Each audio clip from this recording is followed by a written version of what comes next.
தமிழக பாஜக தலைவர் அண்ணாமலை செய்தி முகமை ஒன்றுக்கு பேட்டியளித்த போது ஜெயலலிதா ஹிந்துத்துவ தலைவர் என்றும் அவர் விட்டு சென்ற இடத்தை பாஜக தற்போது நிரப்பி வருவதாகவும் பேசியுள்ளார். அதற்கு ஜெயலலிதா மதமாற்ற தடை சட்டத்தை கொண்டு வந்ததை பற்றியும் குறிப்பிட்டிருக்கிறார். தற்போது இது பெரும் சர்ச்சையாகவே வெடித்திருக்கிறது.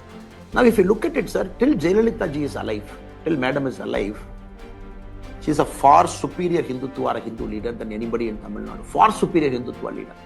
When you have BJP as a party, when you have Jayalalitha as a leader, when you both of you coexist, and the natural choice of a Hindu voter would be to Jayalalitha ji than to BJP party. I'm talking of pre-2014. Natural tendency is to vote for her. இதற்கு அதிமுக தலைவர்கள் பலர் கண்டனத்தை முன்வைத்து வருகின்றனர். இது தொடர்பாக அதிமுக முன்னாள் அமைச்சர் ஜெயக்குமார் வெளியிட்டுள்ள அறிக்கையில், மறைந்த முதல்வர் ஜெயலலிதா சாதி மதங்களுக்கு அப்பாற்பட்டவர், ஹிந்து, இஸ்லாம், கிறிஸ்துவம் உள்ளிட்ட மதங்களுக்கு பொதுவாக திகழ்ந்தவர்.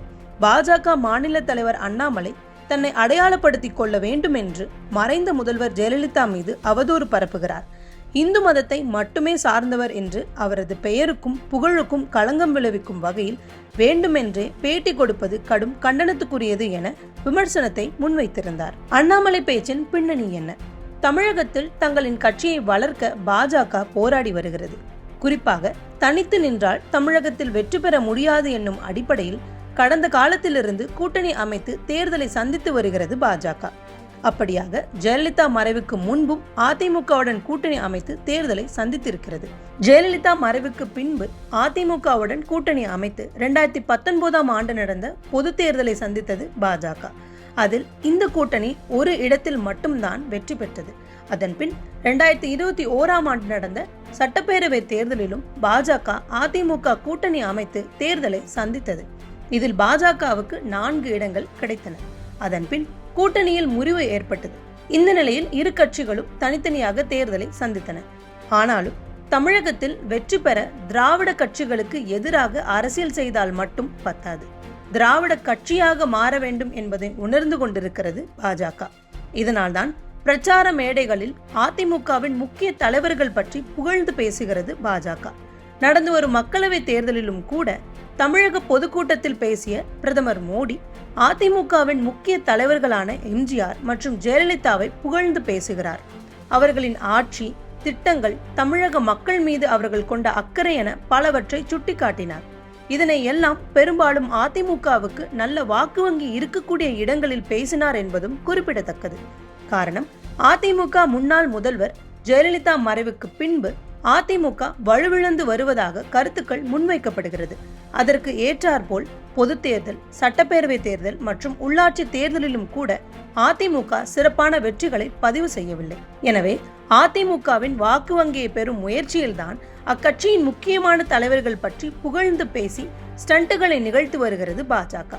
இப்போதும் முன்னாள் தலைவர்கள் மீதுள்ள விசுவாசம் காரணமாகத்தான் பலர் தலைமை மீதான அதிருப்தியை கடந்தும் அதிமுகவுக்கு வாக்களிக்கின்றனர். ஆகவே இந்த முயற்சியின் அடுத்த கட்ட நகர்வாகத்தான் ஜெயலலிதா ஹிந்துத்துவ தலைவர் என கூறியிருக்கிறார் தமிழக பாஜக தலைவர் அண்ணாமலை. எதிர்க்கட்சிகள் பாஜக ஹிந்துத்துவ அரசியலை முன்னெடுப்பதாக குற்றச்சாட்டுகளை முன்வைக்கின்றனர். இதனை தங்களுக்கு பாசிட்டிவாக மாற்றும் நோக்கத்தில் ஜெயலலிதாவை ஹிந்துத்துவ தலைவர் என கூறியிருக்கிறார் அண்ணாமலை. குறிப்பாக ஹிந்துத்துவ அரசியல் செய்த ஜெயலலிதாவின் மறைவுக்கு பின்பு அந்த கொள்கைக்கு தமிழகத்தில் வெற்றிடம் ஏற்பட்டுள்ளது. ஆகவே அதை நிரப்பும் நோக்கில் பாஜக களமாடி வருகிறது என்னும் அர்த்தத்தில் தான் அண்ணாமலை பேசியிருந்தார். அது மட்டுமில்லாமல் அதிமுக தற்போது 3 அணிகளாக பிரிந்துள்ளன. இதனால் அதிமுக தொண்டர்கள் குழப்பத்தில் இருக்கிறார்கள்.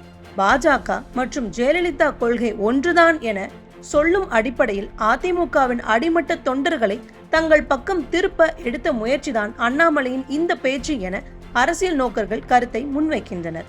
மேலும் அப்போது பேசிய அண்ணாமலை ஜெயலலிதா ஹிந்துத்துவ தலைவர் என்பதை குறிப்பிட மதமாற்ற தடை சட்டத்தை ஜெயலலிதா கொண்டு வந்ததாக பேசினார்.